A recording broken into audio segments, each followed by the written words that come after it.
கற்றுக்கொள்வது தாங்க வாழ்க்கையில மிகச்சிறந்த வித்தை. யாரிடமிருந்தும் நாம் கற்றுக்கொள்ளலாம். நபிகள் நாயகம் ஸல்லல்லாஹு அலைஹி வஸல்லம் அவர்களிடத்தில் ஒருவன் வந்து கேட்கிறான், என்னை விடுதலை செய்யுங்கள். அப்பொழுது அவர் கேட்கிறார், நீ அடிமை, உன்னை விடுதலை செய்ய வேண்டும் என்றால் பகரமாக நீ என்ன வைத்திருக்கிறாய்? என்னிடத்தில் எதுவும் இல்லை. நான் போர்த்தி கொண்டிருக்கக்கூடிய இந்த ஆடை கூட எனக்கு சொந்தமானது இல்லை, நீங்கள் தந்ததுதான். என்னிடத்தில் எதுவும் இல்லை, ஆனால் எனக்கு விடுதலை வேண்டும். நபிகள் நாயகம் சொன்னது என்ன தெரியுமா? சரி, நீ உன்னுடைய தாய்மொழியிலோ அல்லது உன்னுடைய நாட்டிலோ நீ எதையேனும் கற்றுக்கொண்டிருக்கிறாயா? அந்த கற்ற கல்வியை எங்கள் அசாபிமார்களுக்கு சொல்லி தந்து விட்டு அதற்கு பகரமாக நீ விடுதலையை பெற்றுக்கொள் என்று சொன்னார். கல்வி விடுதலையை தந்திருக்கிறது. கற்றல் எங்கிருந்து வரும்? தமிழிலே கொட்டி கிடக்கிறது 1000 கல்வி முறைகள். அதை நாம் சரியாக உள்வாங்கிக் கொள்கிறோமா? 2005ஆம் ஆண்டு நான் அமெரிக்கா போயிருந்தேன்.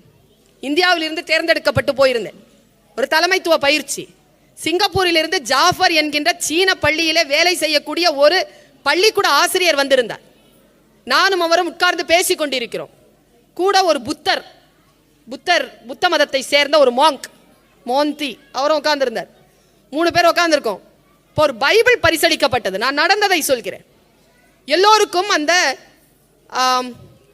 மோமெண்ட்ஸ் சால்ட் லேக் சிட்டியில் நடக்குது. அது மோமெண்ட்ஸ் அப்படிங்கிறவங்க அந்த ஒரு மோமெண்ட் பைபிளை கொடுக்குறாங்க.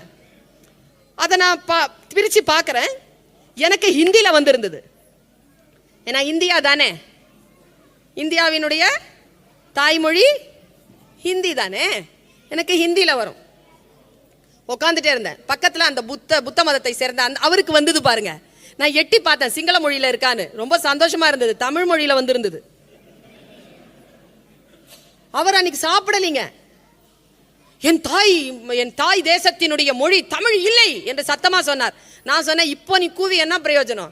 இது உன் கைக்கு வரக்கூடிய அளவிற்கு அவங்க வேலை செஞ்சிருக்காங்கல்ல, முதல்ல அதை பத்தி யோசி. இப்போ நீ உணர்ச்சி வசப்படாதே என்று நான் அவனிடத்தில் ஆங்கிலத்தில் சொன்னேன். உடனே அவர் சொன்னார், எனக்கு ஹிந்தி பிடிக்கும், ஏனென்றால் என் புத்தர் இந்திய நாட்டில் பிறந்தவர், எனக்கு ஹிந்தி தெரியும், இந்தியினுடைய பைபிளை எனக்கு தா என்று. நான் சொன்னேன், நான் இந்தியாவில் பிறந்தாலும் எனக்கு ஹிந்தி வாசிக்க தெரியாது, இந்தா நீ வைத்துக்கொள், உன்னுடைய தமிழ் என்று நீ சொல்ல மறுக்கிறாயே, அது என் தமிழ், என்னிடத்தில் கொடு, நான் வாசித்துக் கொள்கிறேன். அதை நான் எடுத்து வச்சுக்கிட்டேன். இந்த சண்டையை பார்த்து கொண்டிருந்தார் ஜாஃபர். அவர் சொன்னார், தமிழ் உங்களுக்கு நிரம்ப பிடிக்குமா என்று கேட்டார். நான் கவனத்திற்காக இதை சொல்லுகிறேன். நான் சொன்னேன், ஆமாம். உங்களுக்கு எத்தனை மொழிகள் தெரியும் என்று கேட்டார். என் தந்தை மொழி உருது, என் தாயின் மணிவயிரம் என் தமிழ் திருநாடும் எனக்கு தந்த மொழி தமிழ், மார்க்கம் எனக்கு தந்த மொழி அரபி, இந்த உலகம் எனக்கு தந்த மொழி ஆங்கிலம், தேசம் என் மீது திணித்த மொழி ஹிந்தி, மொத்தம் 5 மொழியை எனக்கு தெரியும் என்று நான் சொன்னேன். உடனே அவர் சொன்னார், 5 மொழிகளில் உனக்கு தமிழ் நிரம்ப பிடிக்கும் என்பதனை இந்த பைபிள்லயே நான் பார்த்துட்டேன், தமிழ் மொழியில ஏதாவது ஒரு கதை இருந்தா எனக்கு சொல்றீங்களான்னு கேட்டாருங்க. அவர் சீன பள்ளிக்கூடத்தில் ஆசிரியராக இருக்கக்கூடிய ஒரு இஸ்லாமியர். சீனர்களை நாம் ரொம்ப கவனமா பார்த்துக்கணும். ஏன் தெரியுமா? மிக முக்கியமானவர் அவர்கள். பல கொள்கைகளில் உடன்பாடு இல்லை என்றாலும் கவனித்து வைத்துக் கொள்ள வேண்டும். நான் அவர்களை கவனிக்கிறேன். அவர்களுடைய பாடமுறை, அவர்களுடைய கல்வி, அவர்களுடைய பொருளாதார கொள்கைகள், அவர்களுடைய அந்த மேனுஃபேக்சரிங் உற்பத்தி திறன், இதெல்லாம் ரொம்ப கவனப்படுத்தி கொண்டு வருகிறேன் நான். அவர் சொன்னார், உங்களுக்கு ஏதேனும் கதை தெரிந்தால் சொல்லுங்கள் தமிழிலே, அது தமிழுக்கே உரிய கதையாக இருக்க வேண்டும். எனக்கு உடனே தமிழுக்கே உரிய கதையா? சிலப்பதிகாரம் தெரியுமா? சிலப்பதிகாரம் சொல்லலாம். ஆனா சிலப்பதிகாரம் சொன்ன கிளாசிக்கலா இருக்குமே, இவருக்கு புரியுமோ புரியாதோன்னு சொல்லிட்டு நான் என் மூளையில் அப்போ வந்தது, பொதுவா எல்லாருக்கும் தெரிஞ்சிருக்கணும்னாரு. லிட்ரேச்சர் சிலருக்கு தானே தெரியும், எல்லோருக்கும் தெரிந்த மொழி, எல்லோருக்கும் தெரிந்த கதை. என்ன கதை? உங்க எல்லாருக்கும் தெரிஞ்ச ஒரு கதை சொல்லுங்க. அதுதான். அது என்னன்னு தெரியல அசீஸ் பாய், சிலபஸ்லயே கிடையாது, எல்லாரும் தெரிஞ்சு வச்சிருக்காங்க. காக்கா வடை சுட்ட கதை எல்லாருக்கும் தெரியுதுங்க. எப்படி தெரியுதுன்னு தெரியலங்க, யார் இதை கடத்துறான்னு தெரியல. எனக்கு எங்க அம்மா சொல்லி கொடுத்துச்சு. காக்கா காக்கான்னு ஒரு காக்கா இருந்துச்சான். அந்த காக்காவுக்கு பசிச்சுதான். பசிச்ச காக்கா கிளையில போய் உட்காந்துச்சான். கிளையில போய் உட்காந்துச்சு. கிளையில போய் உட்காந்தது. தூரமா பார்த்தா பாட்டி வடை சுட்டுட்டு இருக்கா.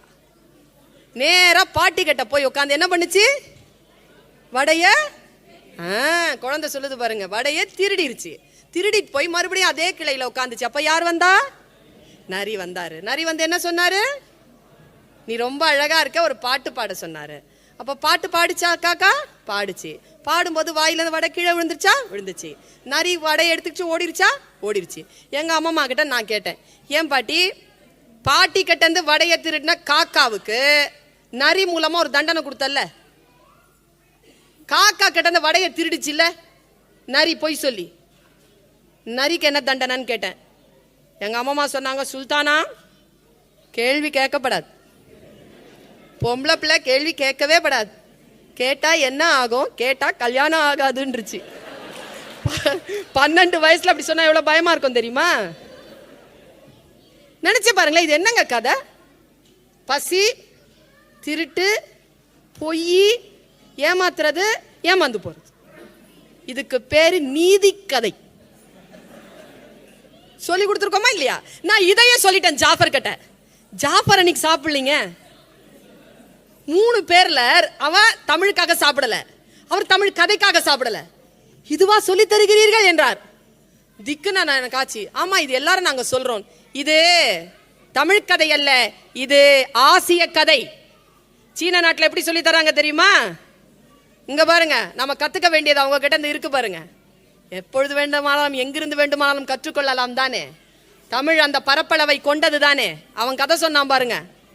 காக்கா காக்கான்னு ஒரு காக்கா இருந்தது சீன நாட்டுல. காக்காவுக்கு பசிச்சுது. பசிச்ச காக்கா என்ன தெரியுமா பண்ணுச்சு? நேரா போய் பாட்டி கிட்ட உக்காந்துச்சு. அந்த பாட்டியும் வடை தான் சுட்டா. போய் உக்காந்து அந்த பாட்டி கிட்ட, காக்கா பாட்டி எனக்கு பசிக்குது, ஒரு வடை குடுன்னு கேட்டுச்சு.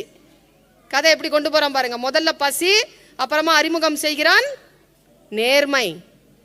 பாட்டி சொன்னா, இரு காக்கா, வடை சுடுறதுக்கு கஷ்டமா இருக்கு, ஈர விறகுல வச்சிருக்கேன், சுட்டுட்டு தரேன். உடனே யோசிக்குது காக்கா, நமக்கு ஹெல்ப் பண்றேன்னு சொன்ன பாட்டிக்கு நாம ஹெல்ப் பண்ணலாமே, நமக்கு தான் கூடு கட்ட தெரியுமே என்று போய் காய்ந்த சுள்ளிகளை கொண்டு வந்து போட்டது காக்கை. அடுத்ததாக குழந்தைக்கு அறிமுகம் செய்கிறார்கள் உழைப்பு. சரியா? உழைத்து விட்டு காக்கை உட்கார்ந்திருக்கிறது. பாட்டி வடைய சுடுறா. மறந்துடக்கூடாது, சீன நாடு கம்யூனிச நாடு. அந்த வடை சுட்ட ஜோர்ல காக்காய மறந்துட்டா பாட்டி. முதலாளித்துவம், கேபிட்டலிசம்.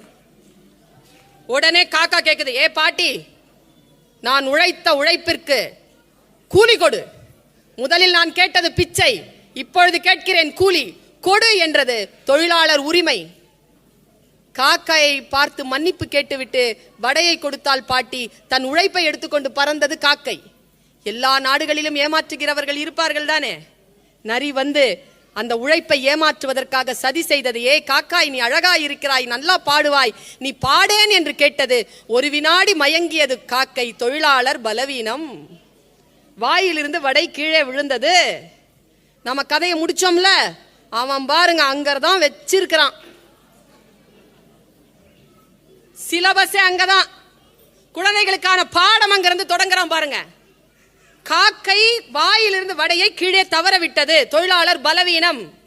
வடையை வாயிலிருந்து கவ்வியது நரி. சரியா?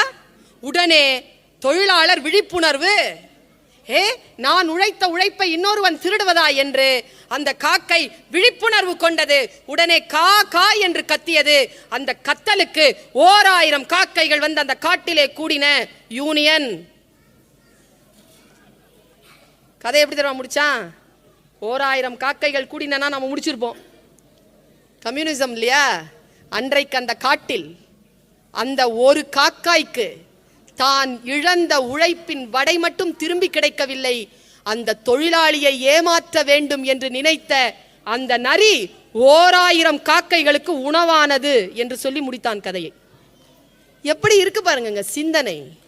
நாம இந்த சிந்தனைகளை எடுத்துக்கொள்ள வேண்டுமா இல்லையா? நம்முடைய நாட்டிலே நம்முடைய குழந்தைகள் மிக பலவானாக வர வேண்டும் என்று சொன்னால் அடிப்படையில் சில விஷயங்கள் நாம் அந்த குழந்தைகளுக்கு பலப்படுத்தி தர வேண்டும். அப்ளிகேஷன். இன்றைக்கு குழந்தைகள் நம்மளை விட புத்திசாலிங்க. தயவு செஞ்சு இந்த 10ஆம் கிளாஸ் படிக்கிற பிள்ளைங்க, இங்க ஸ்பெஷல் எக்ஸாமா 10வது எனக்கு தெரியல, எங்க காலேஜ்ல எங்க யூனிவர்சிட்டியிலலாம் எங்க போர்டு எக்ஸாம் எல்லாம் 10வது இப்போ இது பண்ணிட்டாங்க. ஆனா என்ன பிரச்சனைனா, இந்த 10வது 12வது படிக்கிற பிள்ளைங்களா ரொம்ப பாடுபடுத்துறோம் நம்ம. அங்க நான் அந்த ஆசிரியர்களை பார்த்து சொன்னேன், தயவு செஞ்சு உங்களை விட இந்த குழந்தைகள் புத்திசாலி இல்லைன்னு நினைக்காதீங்க.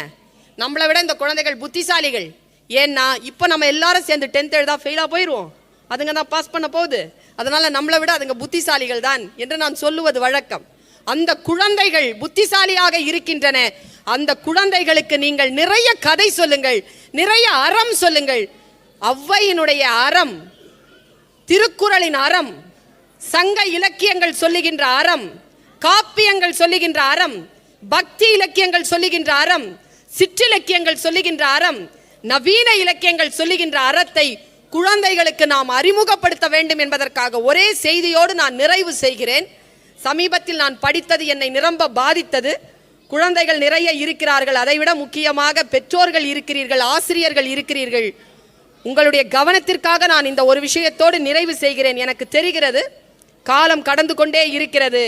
மிக தொலைவில் வேறு இந்த அரங்கம் இருப்பதனால் ஒரு செய்தியோடு நான் நிறைவு செய்கிறேன். உங்களுக்கு சொல்ல வேண்டும் என்று தோன்றுகிறது, அதனால் சொல்லுகிறேன். நான் கம்பராமாயணத்தையும் மகாபாரதத்தையும் தேவார இலக்கியங்களையும் அடிப்படையில் தமிழ் படித்ததனால் படித்தேன். தமிழ் படித்ததனால் படித்து கொண்டிருக்கின்ற பொழுது வாழ்க்கைக்கான அறங்கள் அதிலிருந்து கிடைப்பதை நான் உணர்ந்து கொண்டேன். அப்பொழுதுதான் பேச்சு எனக்கு மெருகேறியது. ஏனென்றால் சாதாரணமாக இலக்கியங்களை பேசுகின்றவர்களுடைய பேச்சை யாரும் கேட்கறது இல்லை. ஏன் கேட்கறது இல்லைன்னா, அவர்கள் இலக்கியத்தை மட்டும் சொல்லிவிட்டு போகிறார்கள். வாழ்க்கைக்கு அது எப்படி அப்ளிகேஷன் இல்லைன்னா எப்படி படிப்பான் பிள்ளை? சின்ன சின்ன கதைகள். நான் பார்த்து வியந்த ஒரு கதையை சொல்லி நான் நிறைவு செய்கிறேன். பாஞ்சாலின்னு ஒருத்தி இருந்தா, உங்க எல்லாருக்கும் அவளை தெரியும்ல, பாஞ்சாலி. அவளுக்கு தாகம் என்று ஒரு இடத்தில் நின்றாள். தாகத்திற்கு தண்ணீருக்காக போனார்கள் 5 பேரும். பக்கத்துல தான் இருக்கு தண்ணி குடம். ஆனா போனவர்கள் யாரும் திரும்பி வரல. ஏன் திரும்பி வரலனா, அந்த குளத்துக்கு பக்கத்துல ஒரு அரக்கன் நின்று கொண்டு கேள்விகள் கேட்கிறான். அந்த கேள்விகளுக்கு பதில் சொல்ல வேண்டும் என்று சொன்ன பொழுது ஒரு கேள்வி கேட்டான். தர்மனை பார்த்து ஒரு கேள்வி கேட்டான் அந்த அரக்கன். அந்த கேள்வி என்ன தெரியுமா? இந்த உலகத்திலேயே அற்பமானது எது என்று கேட்ட பொழுது எல்லாவற்றையும் இழந்து நின்ற தர்மன் கவலை என்று சொன்னான். கவலைப்படாதே என்று சொல்லிக் கொடுக்கிறது பேர் இலக்கியங்கள். வாழ்க்கையில் ஜெயிக்க வேண்டும் என்று சொல்லிக் கொடுக்கிறது. அறத்தோடு நிற்க வேண்டும் என்று சொல்லித் தருகிறது. நமக்கு பாடம் சொல்லித் தரக்கூடிய இந்த பேர் இலக்கியங்களை, மொழியை நாம் கையில் எடுத்துக்கொண்டால் அதுதான் நம் முகவரியாக இருக்கும் என்று சொல்லிக்கொண்டு இந்த அற்புதமான வாய்ப்பை ஏற்படுத்தி தந்த அனைத்து அன்புள்ளங்களுக்கும் நெஞ்சார்ந்த நன்றியை தெரிவித்துக் கொண்டு, அருண் அவர்களுக்கு சிறப்பான நன்றியையும் தெரிவித்துக் கொண்டு விடை